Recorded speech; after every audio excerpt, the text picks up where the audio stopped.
मुकद्दस मत्ती की अंजील और उसका 27वां बाब और 50वीं आयत। 27वां बाब 50वीं आयत से लेकर हम 53 आयत तक पढ़ेंगे। जिस किसी ने निकाल लिया है वो पाक कलाम को पढ़ सकते हैं बुलंद आवाज से। यसु ने एक बड़ी आवाज से चिल्लाकर जान दे दी और मकदस का पर्दा ऊपर से नीचे तक फटकर 2 टुकड़े हो गया और जमीन लर्जी और चट्टानें तिड़क गई और कब्रें खुल गई और बहुत से जिस्म उन मुकद्दसों के जो सो गए थे जी उठे और उसके जी उठने के बाद कब्रों से निकलकर मुकद्दस शहर में गए और बहुतों को दिखाई दिए। खुदावन के कलाम के पढ़े सुने और कबूल किए जाने पर खुदावन की कसरत के साथ बरकत हो।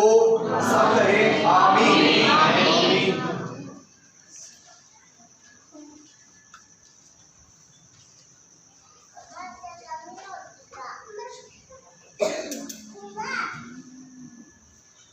कलाम मुकद्दस में से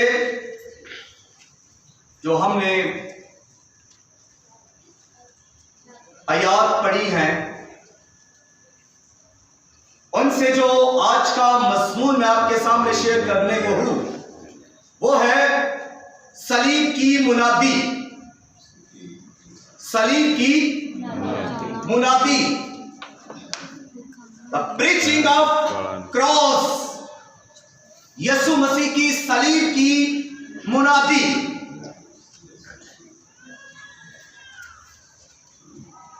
तो इस बारे में जब हम बाइबल मुकद्दस में से देखते हैं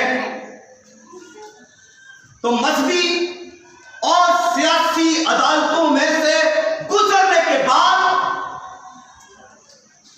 जब पिलातुस ने यहूदियों और लोगों की आवाज और ख्वाहिश के मुताबिक यीशु मसीह को मसलूबियत का हुक्म दे दिया, बराबर को छोड़ दिया, मगर यीशु मसीह को सलीब देने के लिए उनके हवाले कर दिया।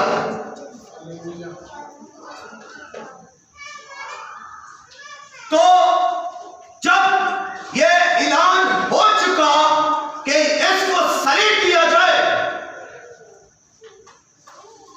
उसी वक्त सिपाहियों ने उसे गिरफ्तार कर लिया, सिपाहियों ने उसे पकड़ लिया और बांध लिया और बांधकर उसको कोड़े मारने लगे। जब रोमी सिपाही उसको कोड़े मारने लगे तो जब उसका कोड़ा जो रोमी कोड़ा है, जो 3 शाखों वाला कोड़ा है और जिस पर लोहा, शीशा और हड्डी लगी हुई है, जब यीशु मसीह के बदन पर वो कोड़ा लगता है तो कोड़ा के लगने से यीशु की बदन की चमड़ी उधेड़ दी जाती है। कोड़ा लगने